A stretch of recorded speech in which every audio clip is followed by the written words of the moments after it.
Hello, and welcome to the Modern Romantic Podcast, where we celebrate and inspire romanticism through passionate people who do incredible things. Hi, it's my birthday. Hi, I'm Trey.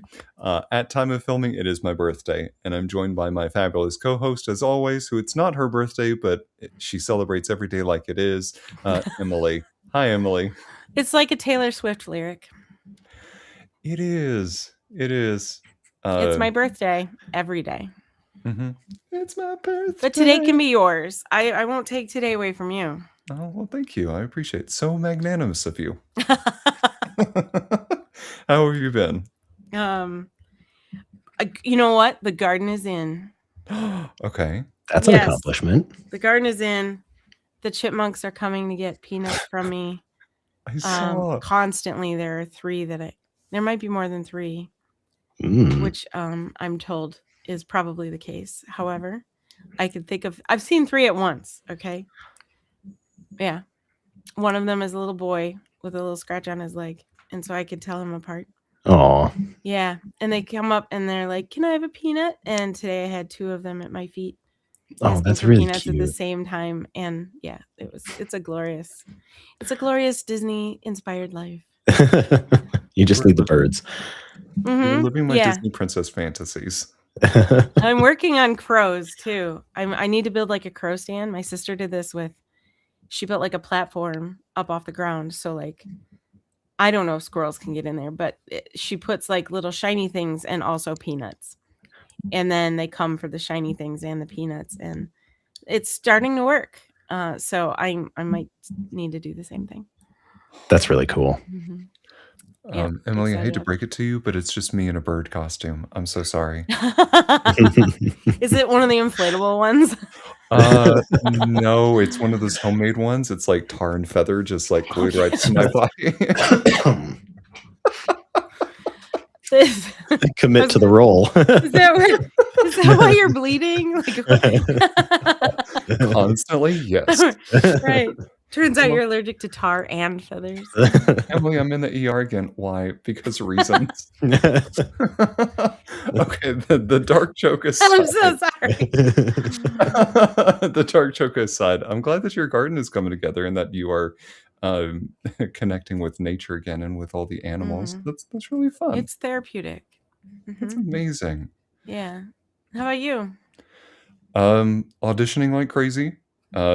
I've auditioned now for Hunchback of Notre Dame and for Hairspray. I did not get into Hairspray. I heard back shortly afterwards, but I have a few friends that got in, so I'm very excited. Still waiting to hear back for Hunchback.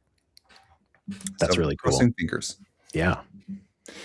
If you play the Hunchback of Notre Dame, do you have to hunch your back, or do they have a prosthetic, or like how does that work? Ooh, okay. So in the show itself, the way that it's been staged before, in the opening of the show, they'll introduce all the characters, et cetera, et cetera. And when they talk about the Hunchback and when he gets revealed, he has the solo number for a little bit, and then he walks forward, and they will strap a thing to the back that gives him the hunch, and then throw a cloak over him, and then he will become hunched. Oh, that's cool. So he starts off looking like quote unquote normal, and then slowly transforms as he comes closer to the audience. That's really cool. All while they're singing "What Makes a Monster" and "What Makes a Man." So it's a very profound question that comes up quite a bit through the show. I haven't listened to the soundtrack 20 times. No, couldn't be me. Great show, highly recommend it. But I also highly recommend our guest today. Emily, would you do us a favor and introduce our fantastic guest? Absolutely. Today we have Isaac Pryor with us. He's an artist from the Midwest, so after my own heart, and he does cool line drawings and line art, and I'm excited to dive in because it's really unique and cool. Welcome to the show, Isaac. Well, thank you. It's nice to be here. And also happy belated birthday. Yes. Thank you. It was a good weekend. It was a very good weekend to have a birthday, as you know. It was a nice week weather-wise anyway, at least here. It was pretty decent here too. The Midwestern talk. The weather was good. The weather was great. Yeah. Did you go down to the feed store and get I could have. I didn't. Did you also bring? We have you, Isaac, our guest, and then we also have 4 I want to say sub guests of yours, Yeah. your children. Yes. Oh my! You have cats. 4 cats. I have 4 cats, and so my partner Nikki, she moved into my house, our house, in July of last year, and she has a corgi. His name is Gary. Oh, there's- wonderful. There's 5 I animals love here. that. Yeah, he's a handful, and at some point, I'm sure he's gonna waddle his way in here and be like, "What's up, Isaac?"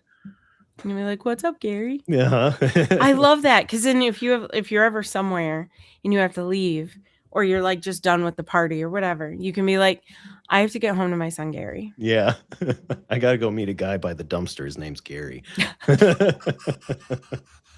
He keeps me on my toes. Yeah. Yeah. Well, Isaac, So- I'm so glad. I am so glad that you're here. One of the things that I'm so interested for our audience to hear about is your journey into art specifically, because you have a very diverse background when it comes to creating things. I do. Yeah. So as most artists say, and I know that you're not supposed to put this in like your artist statement and stuff like that, but I've been doing art since I was a little kid, since I was 5. My mom has stories of me saying when I was 5 or 10 years old, I want to be an artist when I grow up. So it's always, cool. yeah, it's always been on the horizon. I've done lots and lots of different things over the years, but I quit my job in 2024. I was a full-time jeweler. I was a salesman / jeweler at Ames Silversmithing here in town. Okay. And now I am a freelance contract jeweler that I work up the street from the old place. So I get to go in, I get to make my hours. I'll go there at noon and I'm there till 5, 3 days a week. And I repair or I make jewelry for people. But I'm really trying to step back from that world. Jewelry is a very weird, very weird crowd. The stone dealers are interesting. The metal is crazy expensive, and so you have to pay attention to that. And just the people involved with selling jewelry is not my favorite. So Okay. I'm trying to slowly get out of it. Sure. We had Ula Sand on, I don't know, it's probably been a month and a half or so ago, and he is a jeweler in Norway. And he Cool. was talking about how what people do is bring him jewelry that's like hand-me-down jewelry or vintage or antique jewelry to melt down to make something new, often because of the price of metal. Yeah. Yeah. It's ridiculous. Last year, this time, gold was at like 2,700, and now it's like 4,600, approaching Wow. 5,000 an ounce. That's an ounce. Yeah. So making somebody's ring that would have cost $1,000 2 years ago is, twice as much. So it really cost prohibitive. And then for me to make money, I have to live too.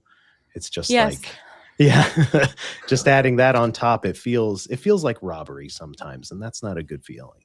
No. No. Like, you want to feel good about your art and the things that you put out in the world. Yes, very much so. But I am at a much better place. Shout out to Gilger Designs here in town.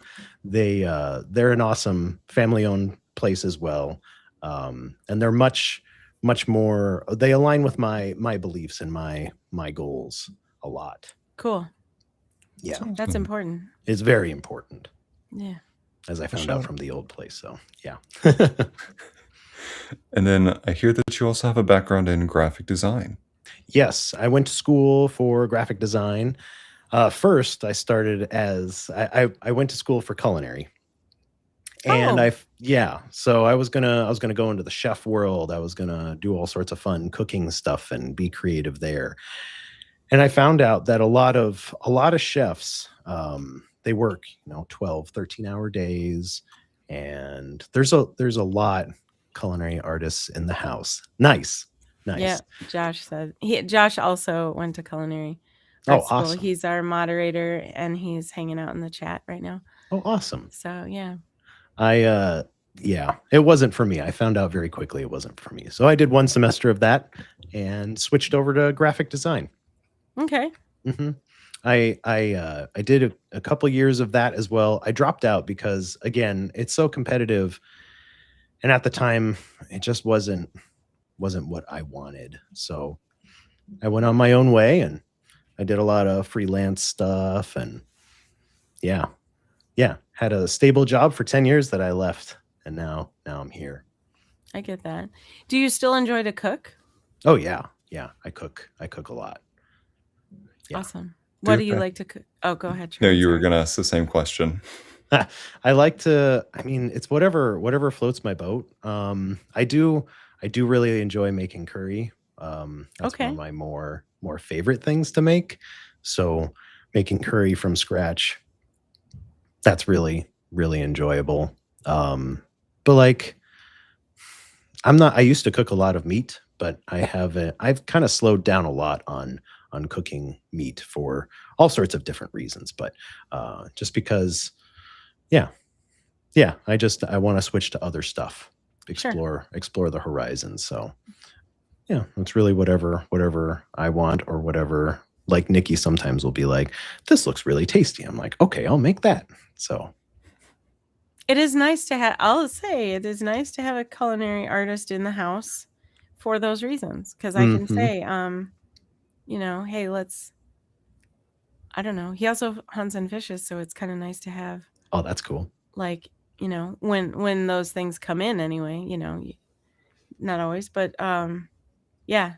So I agree that it's a pretty cool perk Yeah, of living with somebody who has culinary leanings. for sure. Yeah. And Trey Huge. has some culinary leanings.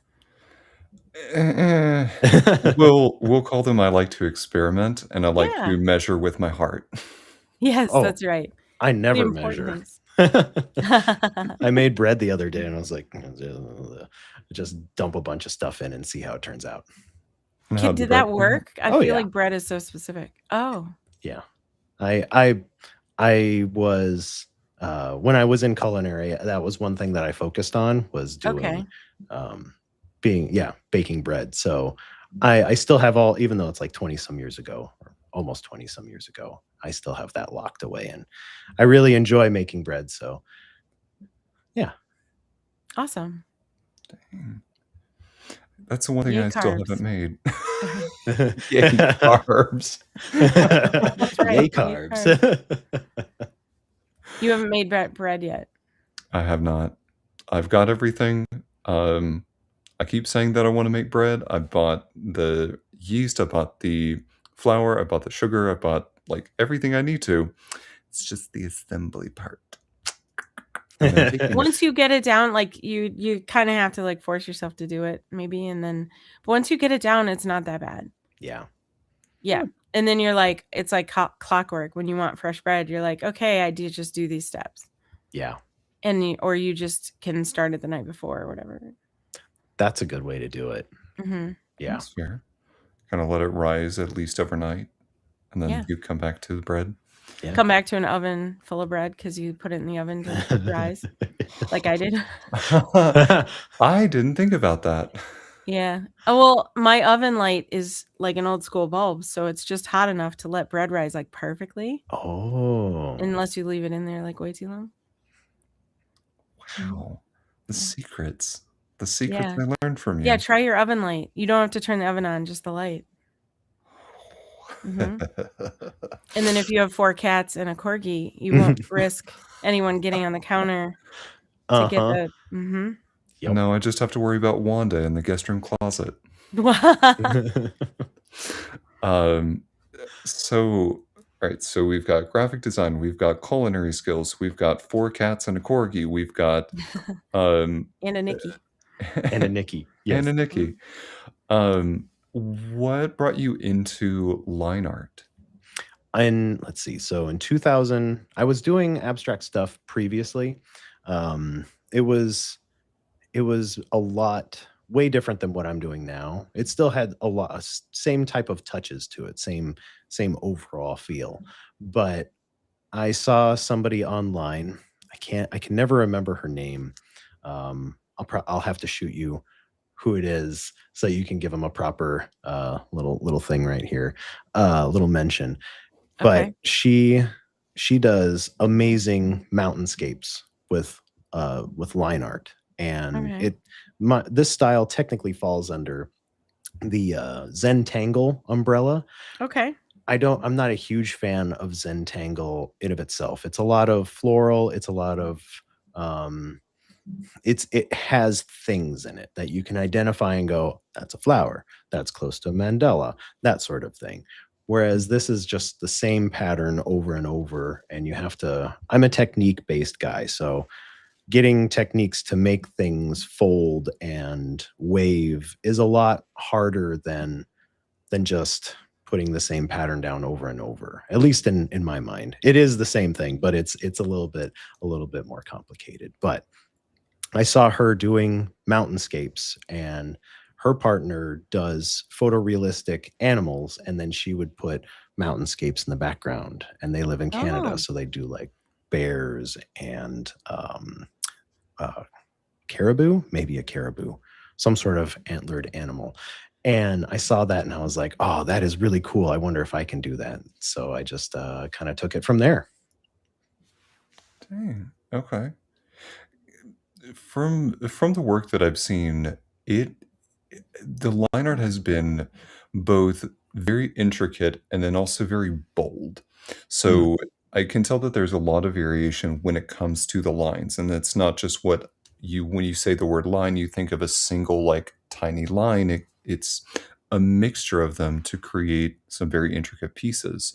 Mhm. How do you decide when you're creating a piece, oh, I want to create it using this. I want to use this to evoke this.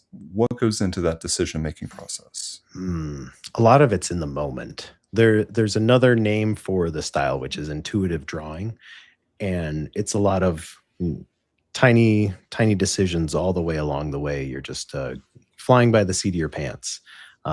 Sometimes I have a thought when I start a piece, and I'll jump into it, and that thought will, of course, change because this is very flowing, and Mhm. it morphs as time goes on. But um, yeah, depending on how you pull your lines to a single vertice, or how you have them bow out, how far you have them bow out, it can give you clouds, or it can give you waves or water, or it can do all sorts of stuff. So it's really what what what you're feeling in the moment. At least for me, I do a lot of this to be present with myself, being ADHD and having a lot of.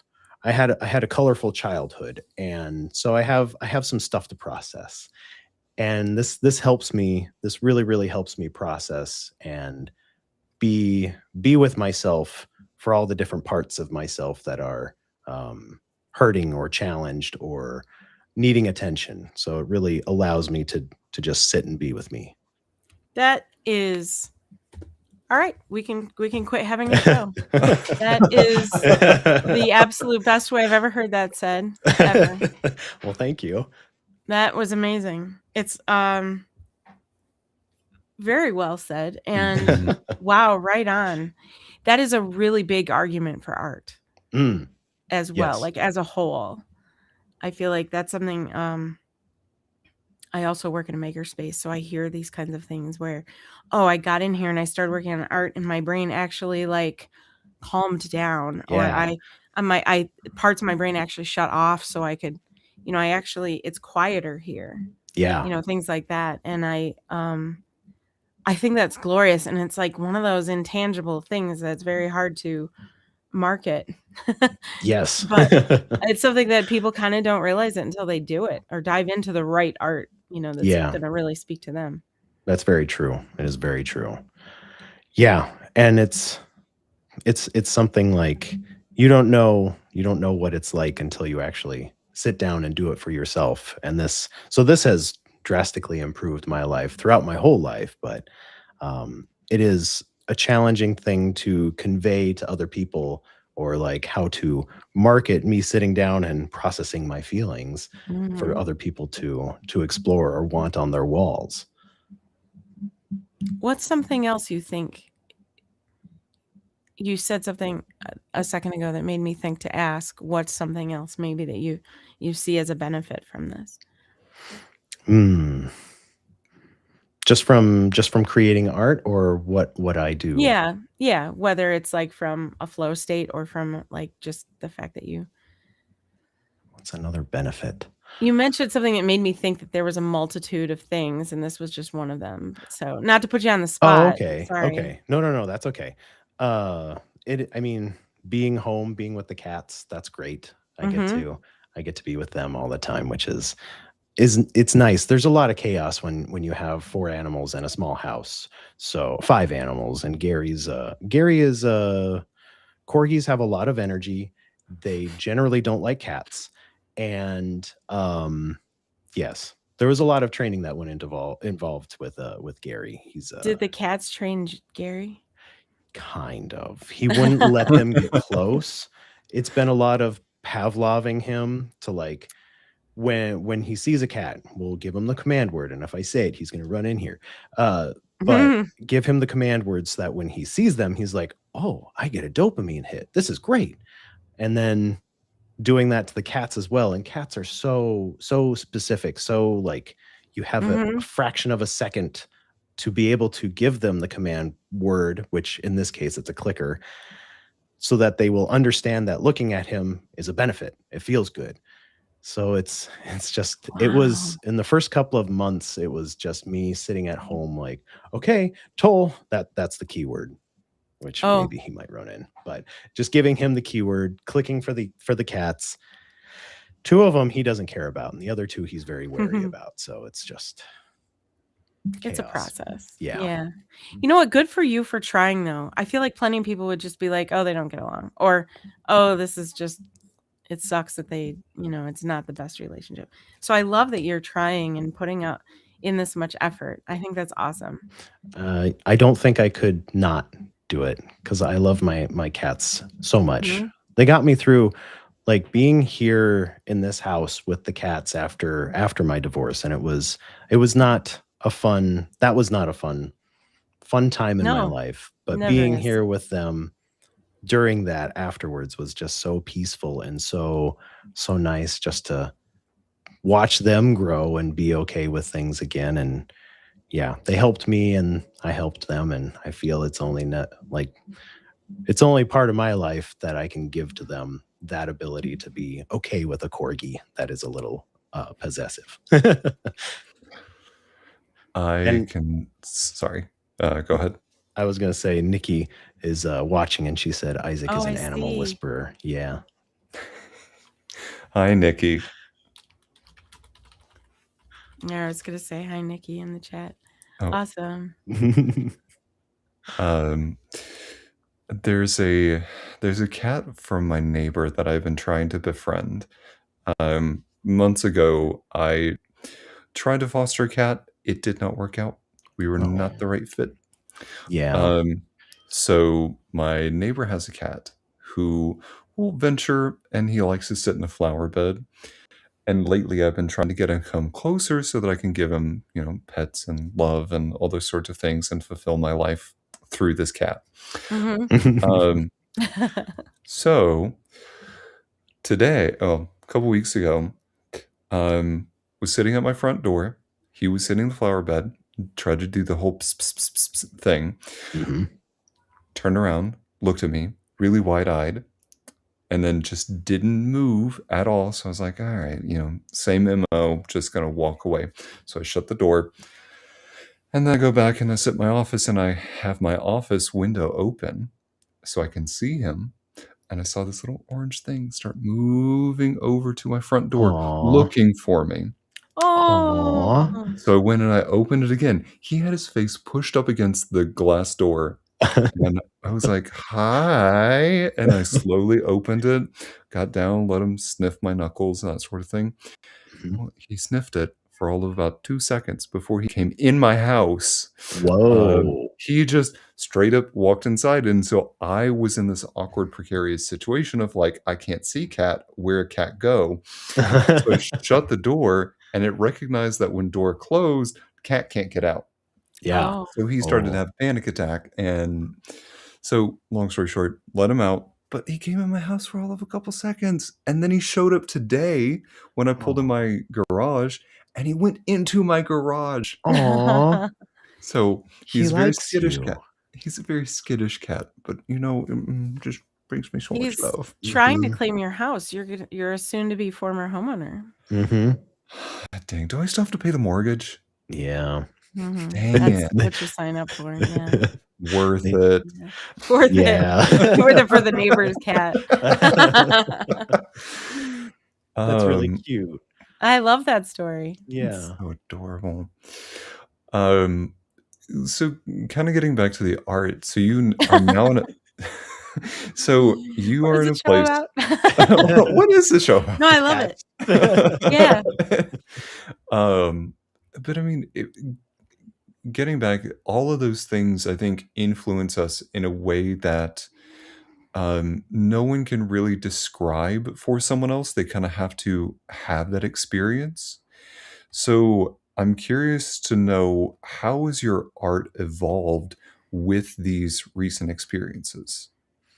I've been when I was I don't like to talk bad, but I feel like it there has to be like a little bit of a little bit of that. So my ex-wife, I was in survival mode for a really long time with her. So my art was more about processing those feelings and feeling safe in that space. So my art, I didn't explore. I explored a little bit, but I didn't explore as much as I have in the last couple of years. Being so free to do whatever and feeling so safe all the time, really allows you to explore creativity and yourself in a way that I didn't know I was really missing out on. And also quitting the job from a fair, it was pretty toxic there at the end. They started getting into some interesting things along the way, and it just got more and more toxic. So getting out of the that job situation was also an ability to get out of that survival mode and be able to experience my creativity from my own perspective and how I do things. Yep. Yeah. Relatable. Hmm. I would agree, because it took getting through a breakup to find myself again, and I think people even commented once I got into a new house and started rediscovering some of the things, that they're like, "Where have you been? Yeah. When did Yeah. when did you show up?" Yeah. So what what is something about finding this new space that you've discovered in your art? Is there like a recurring theme in your most recent art? Hmm. I wouldn't s There's some recurring themes. I like to A lot of it is just so in the moment that I don't really name it until after. This piece that I'm working on now is about inward reflection and how, yeah, what that looks like. Because we don't always like what we see when we look inward. There's parts of No. us that are not nice to ourselves. And I was just talking with my friend from 7th grade. He wished me happy birthday, and I was just talking to him about this, how he's getting out of a depression that he's been in for a couple of years, and how there's parts of him that just were so destructive and so not nice to him. And that's something that I think is really important to be able to look inward and not hate your parts because they're just you. Yeah, that's tough. Yeah. I get that. Yeah. Hmm. We're gonna sit on that for a second. Yeah. Welcome to Modern Romantic Therapy. Right? I mean, truly, art is therapeutic, so I'm not against this at all. Oh yeah. Mm-mm. Yeah.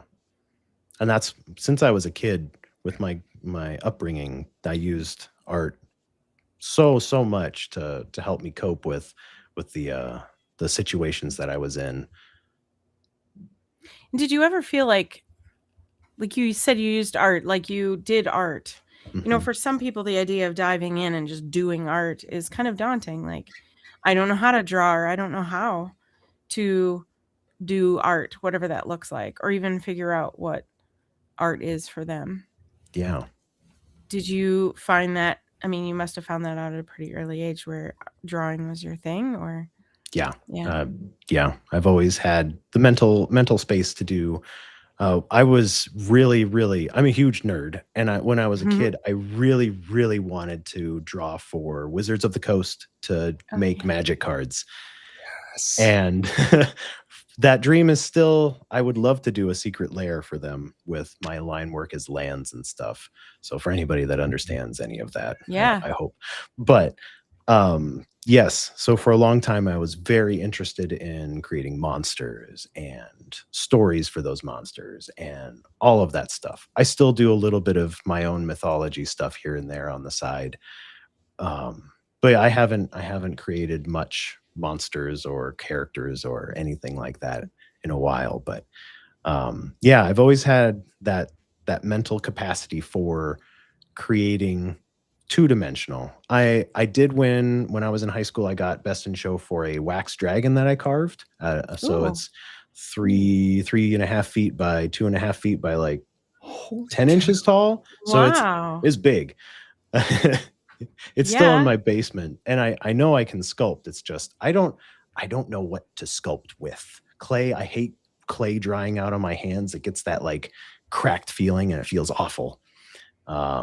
Yeah, I can relate to that. Mhm. It's that horrible chalky feel.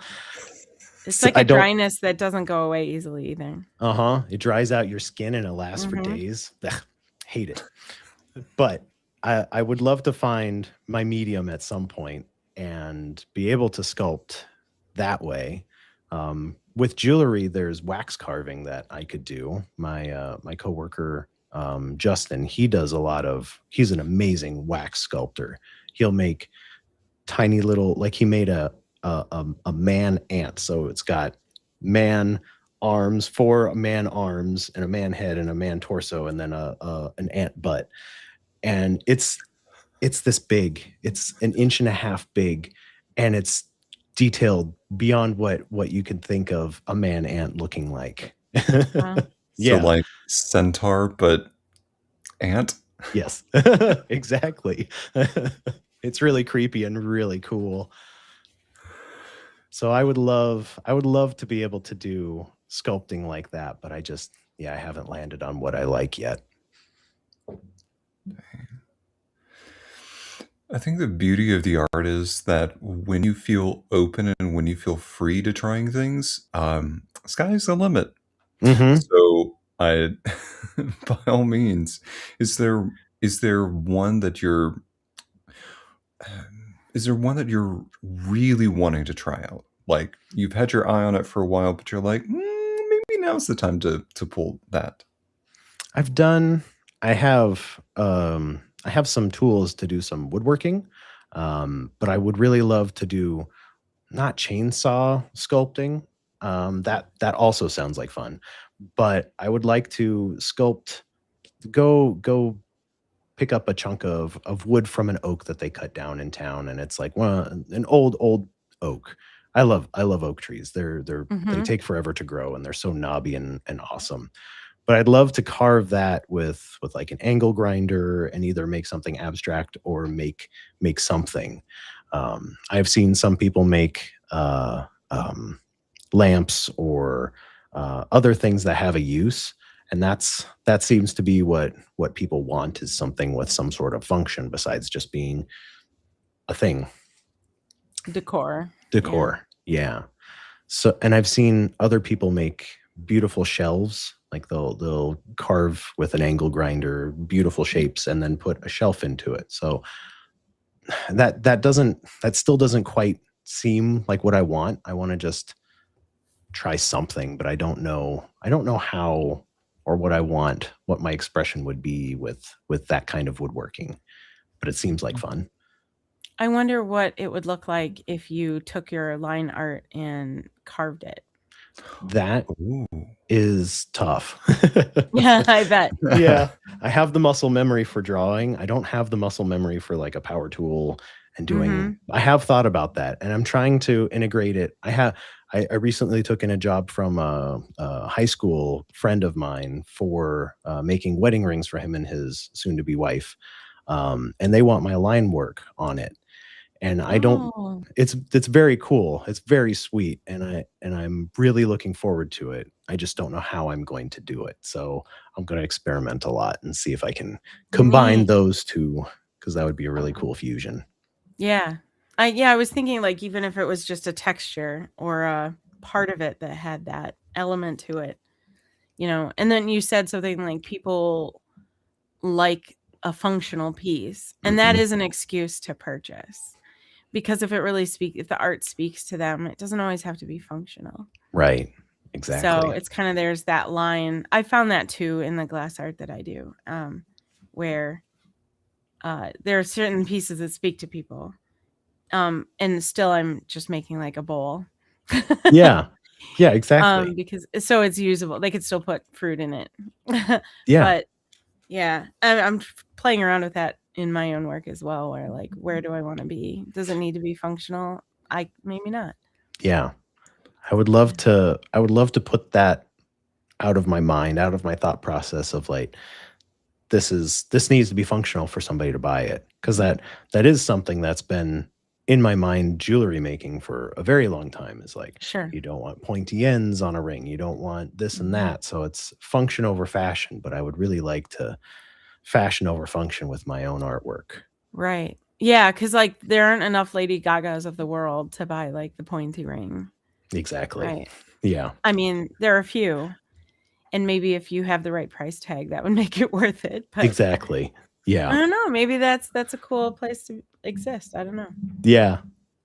It might be a fun thing a fun world to play around in. Yeah. I'm hoping that having my old friend wanting this will spark that the rest of whatever happens afterwards. Yeah. While trying not to put pressure on myself to do the Right. thing, so I don't want to not do it, because that's one of those ADHD things where if you feel forced, you're like, I'm out. Yeah, because then it's not play anymore and the innovation starts to go away. Yep. Exactly. Mhm. Exactly. Yeah, you get it. Yep. We talked a lot, just as a callback, we talked a lot about like form versus function Mhm. when we had Jennifer Justad on our Oh, podcast. yes. She's a glass worker who talks quite a bit about prioritizing the function of something. She makes lots of glasses and bowls and that sort of thing. And so the foremost thing is to make sure that people can use it for its intended purpose and then not just sit there. The joy of like what brings her joy is seeing people use it. Yeah. Yeah, I get that. I It understand doesn't just that sit with on a jewelry. shelf or whatever. Yeah. Mhm. Yeah, you want somebody to be wearing that piece all the time. You want somebody to be eating their cereal out of that bowl every day. You want it to be their favorite mug when they go open that cupboard. Mhm. Yeah, Absolutely. that makes a lot of sense. Yeah. Yeah, that whole like save the good champagne for special occasions or whatever, and then that day may never come. Right, exactly. Drink your coffee out of it. That's right. Yeah.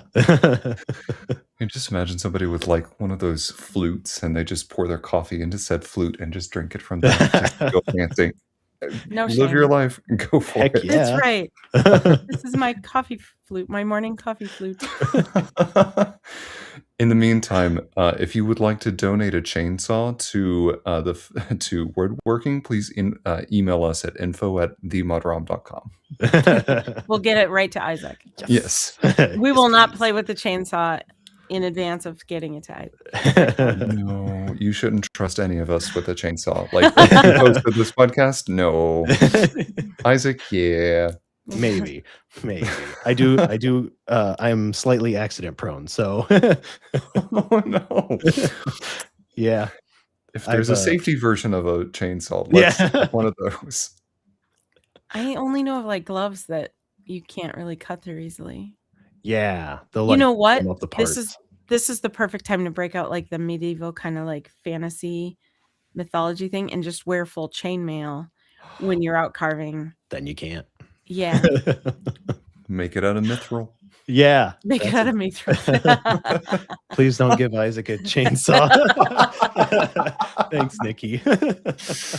Oh, Nikki, man. Yeah. Gloves. Josh said gloves, chaps, helmet, and face guard. I've got all the chainmail armor. Oh, yeah. Chainsaw armor, I meant. Oh, gosh. So, you had mentioned before some pieces that you're working on now. Can you talk a little bit about what those pieces are? Like, maybe what are you working towards? Yeah. So I can show I wanted to do a series of I'll do the light, the light emotional stuff first. So I wanted to do some real colorful, and I kept this over here so I could lift it up. Okay. And I don't do a lot of like solid color in my work too much, but I wanted to try that. So I did this red one. I've done a blue one that I just framed, and I'm going to post about it on social media because I'm going to be in an art fair in 2 weeks. Awesome. That I'm going to like try to showcase a few of these pieces if I can. So that's a new experiment where it's solid blocks of color, highlighting. I find that you look at the color because the human eye is trained for color. You look at the color first before you look at the line work. So it's like you get struck by the amount of color, and then you see how delicate and fine the lines are, and it kind of softens the edges a little bit, which is nice. I do like to have the line work be more of the focal point because that's the part that takes hours to do, but it is nice to have it be kind of the reverse where it's an accent. It's there to enhance the color. And then going from there, I just finished. It's a big piece. It's over there. It's up in my shelf. It'll have to be like, I'll be all the way back here. It's black and white, or it's black paper and silver and a whole bunch of galactic colors. And I find a lot of peace in the feeling of being minuscule. And I don't know why I do, but it's one of those like I don't like to be seen type of things. So it's like going under the radar or going unnoticed is a safety feeling for me. So when looking at the universe, everything in the universe that we can see and know, and all the little particles and everything, that takes up 1% of what the universe is. The 99%, the rest of it is empty space. There's nothing for millions and millions of solar miles. So it's just empty forever and ever. So it's one of those, like, if you pack everything down into this 1%, that's where we are, and that makes it special because it's so rare to have life out there in the universe. And it's where everything is. It's in that 1%. Awesome. I think what struck me, it didn't click really until just now that you describing the galaxies, but even with the image you were just showing with the red, with the line art moving through it,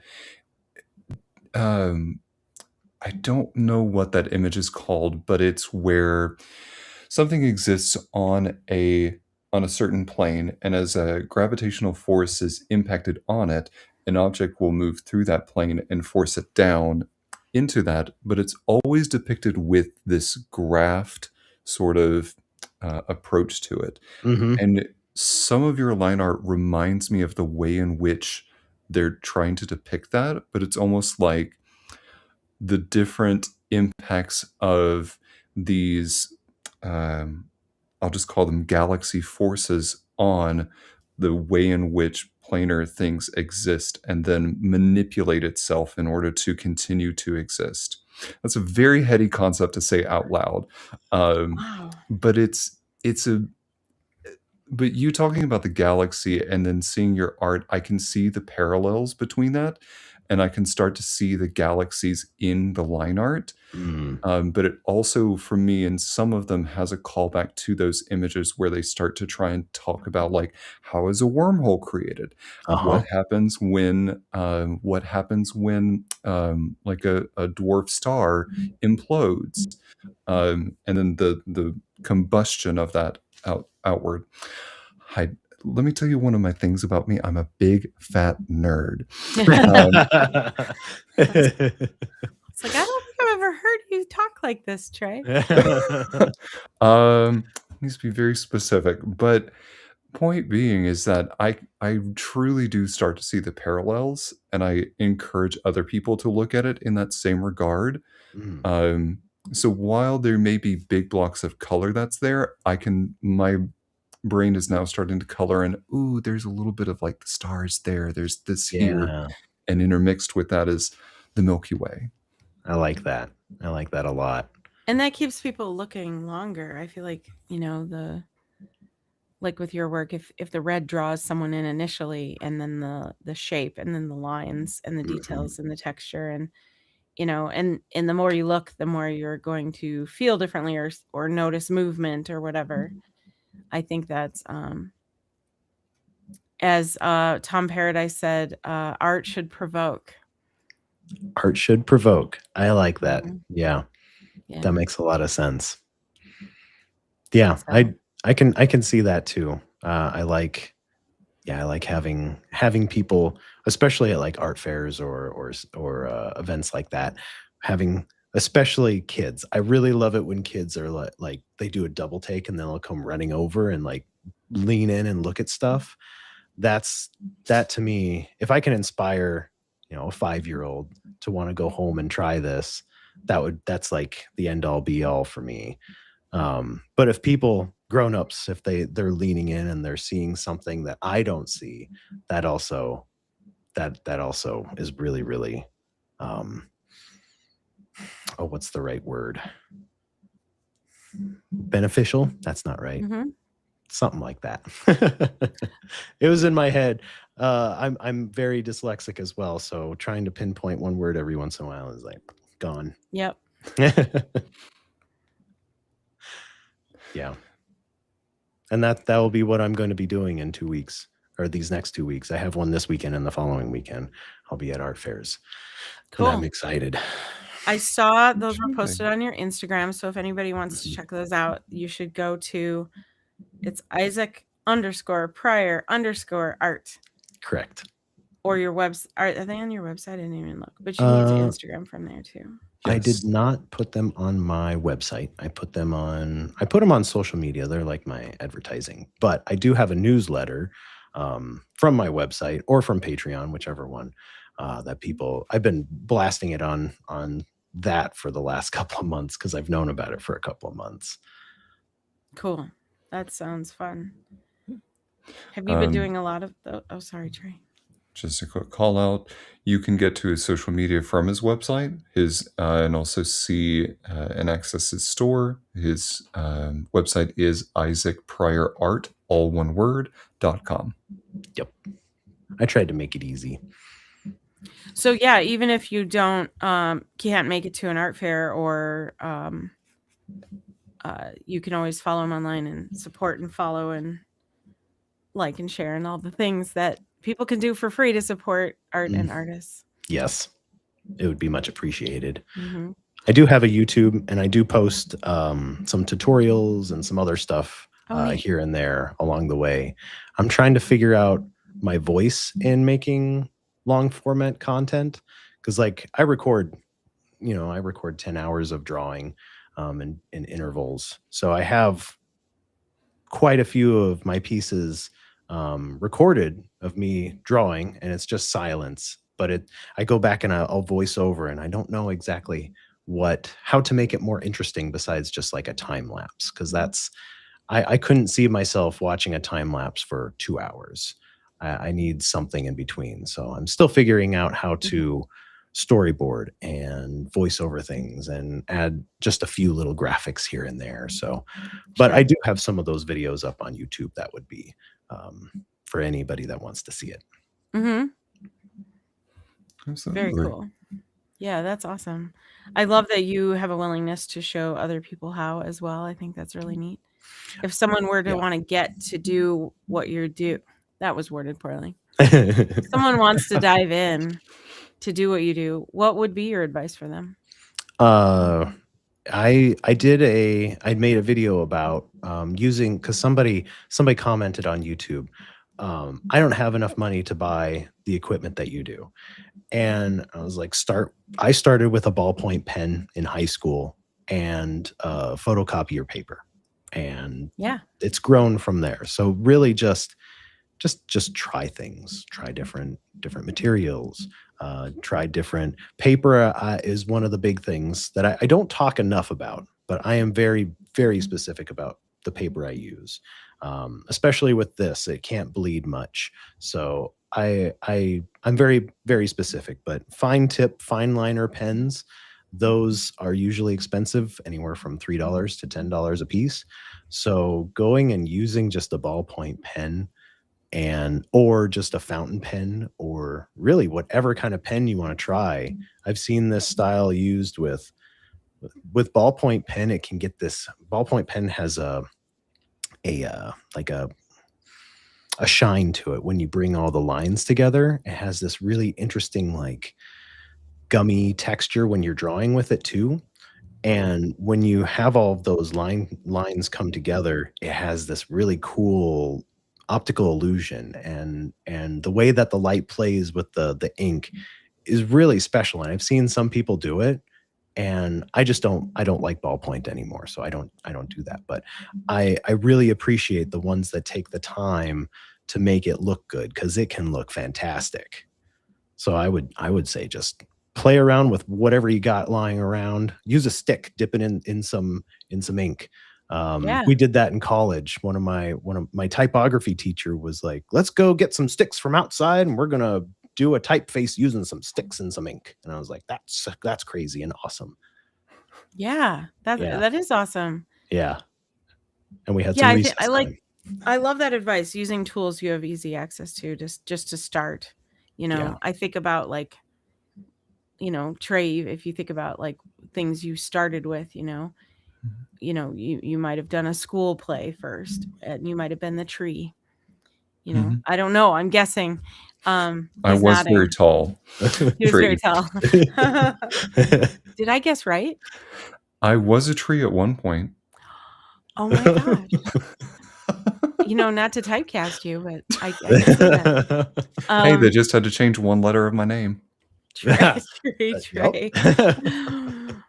Or like when I started sewing, I ended up with showing at New York Fashion Week, but I started sewing with Walmart broadcloth because that is what I could afford. Yep. And $10 worth of Walmart broadcloth could make a dress. I can go a long way. It can, yeah. You get creative with how to piece things together, and that's kind of sometimes piecing things together and making things work from very little is how you learn it better. Mm-hmm. I feel like that's how you develop. Yeah. That's a really good point. Yeah, if you start with the stuff that makes it easy, then you don't know what it's like when it's hard. Mm-hmm. Yeah, how to troubleshoot. And now Trey, he's a professional tree. I can't confirm. Sometimes I do get confused with Sasquatch, but that's a whole different separate issue. It's the tar and feathers. It's a third-degree burns. It looks like bark. In terms of what we like to do on the podcast, we do like to pay it forward with our guests. And because of rescheduling, we don't necessarily have a question from a past guest, but I would like to ask you a question that I haven't been able to ask in a while, which is what is a question that you would like people to ask you more often? Ooh. That's a tough one. Just like in That- general or about art? Open-ended. Okay. I would say I think I'll make it kind of broad but specific. So, when you greet somebody and it's like, "Hey, how you doing?" And it's just like that's a greeting. You're like, "Oh yeah, I'm cool. I'm great." I would like somebody to ask a specific like a question about how are you, but like in a way that's not how are you, if that makes any sense. Where it's more personal and more of a touch of like, I'm a human, you're a human. We're connecting on a greeting. Yeah. Like, what color is your sky today? Yeah, that's kind of a fun way to put it. Yeah, I like that. Yeah, because that puts a mood on what you're feeling without going into detail. Mhm. Yeah. That's a great way to put that. That is a good one. I'm going to think about that now because I do that too, where I'm like, "Hey, how are you?" as the greeting. And we tend to, as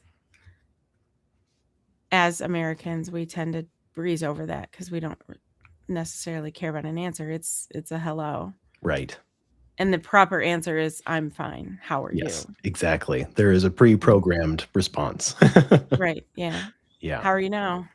Yeah. I have 5 spoons out of 50. You got 50 spoons? No, right now I have 5 Oh, out of 50. like at the beginning? At birth, 50 Yeah, that's spoons. I have a lot so of yeah, I guests. love that. I'm sorry, Trey. I'm just continuing with the bit. So I think that's a great question. And now to pay it forward, Yes. our guest next week is going to be Victoria Keller, who is an actress and director.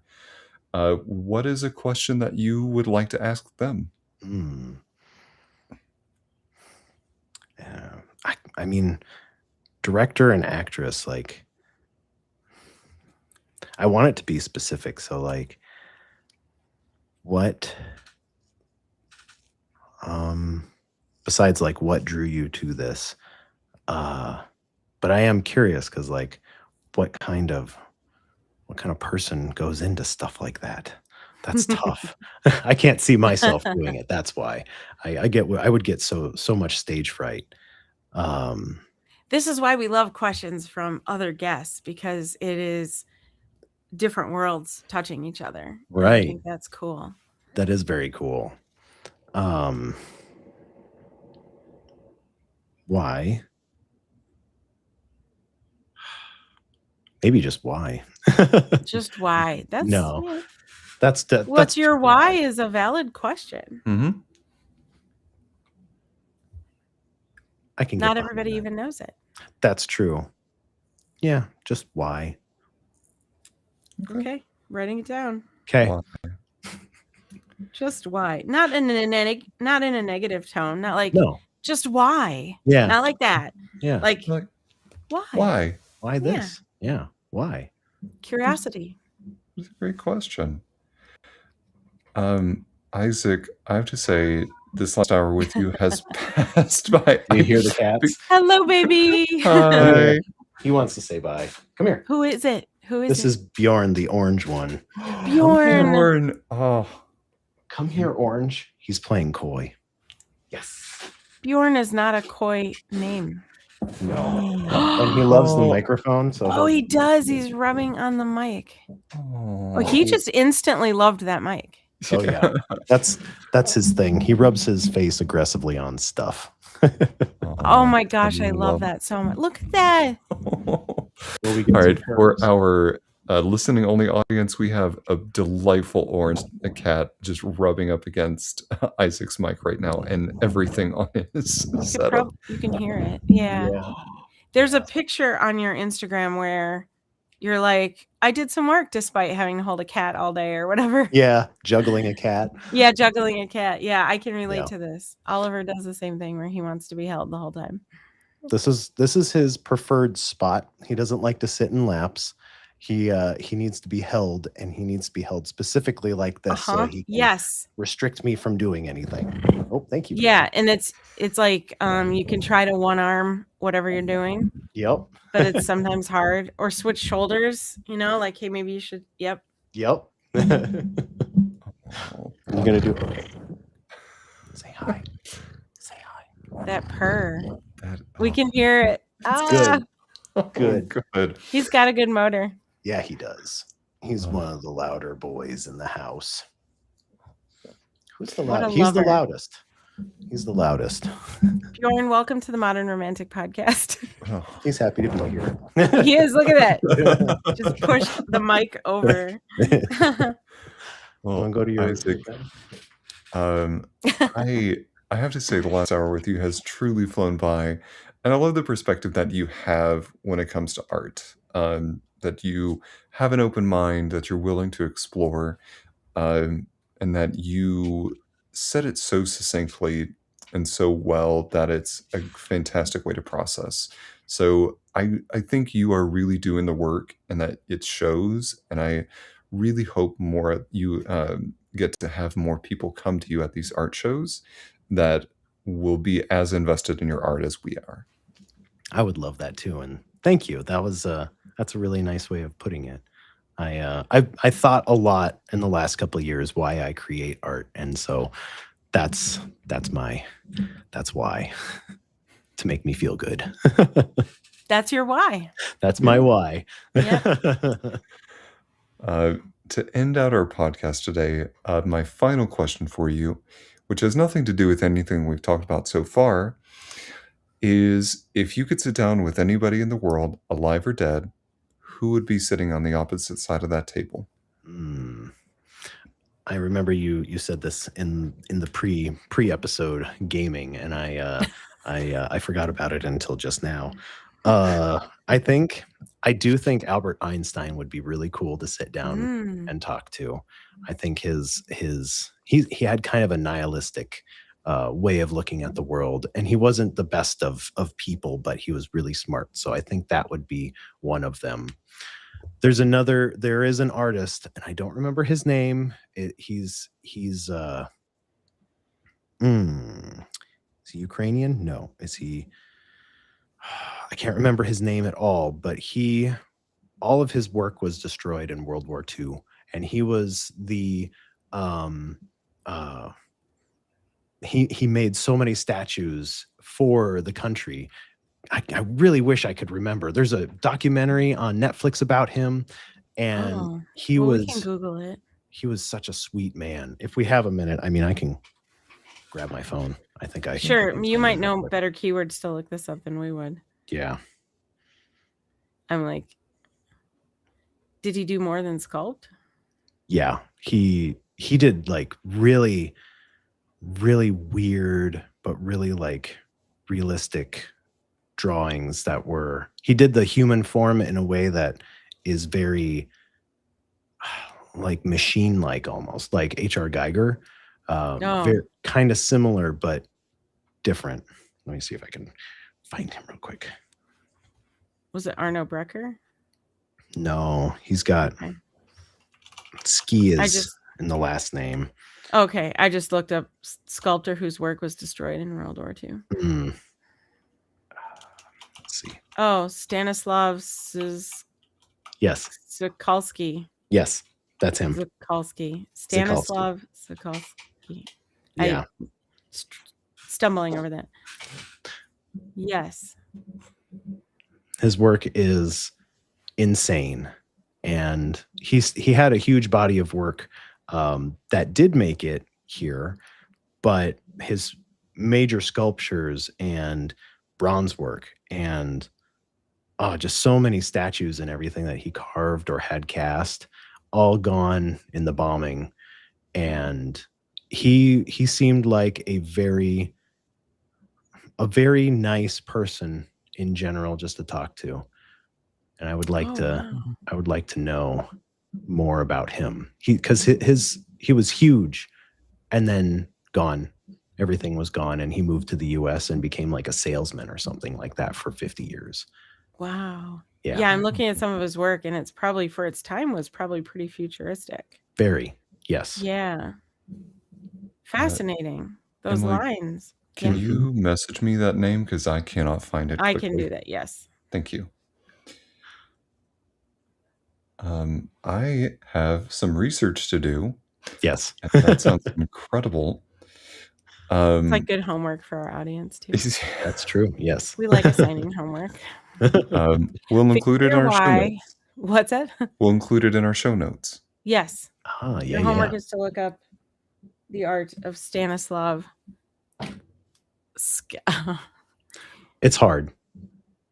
Zakalski. I'm just gonna say the S is silent. It's gonna be Zakalski. Zakalski. Yeah. Yeah. Yeah. That sounds right.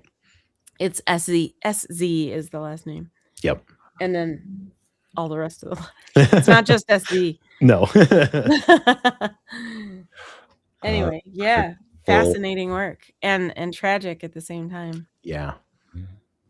But what a great answer, and what a great way to end our episode on. But Isaac, I want to again thank you so much for being with us today and for sharing that with us. As we close this episode out, you can find past episodes from us wherever you get your podcast from. You can find more information about us on our website at themodrom.com. And we have more behind the scenes footage on our Patreon. Search for The Modrom on Patreon. Yep. And I am losing all of the end stuff that I've done. It's been a second, so I'm losing it completely. So I'm just going to end it here. We couldn't do this show without you.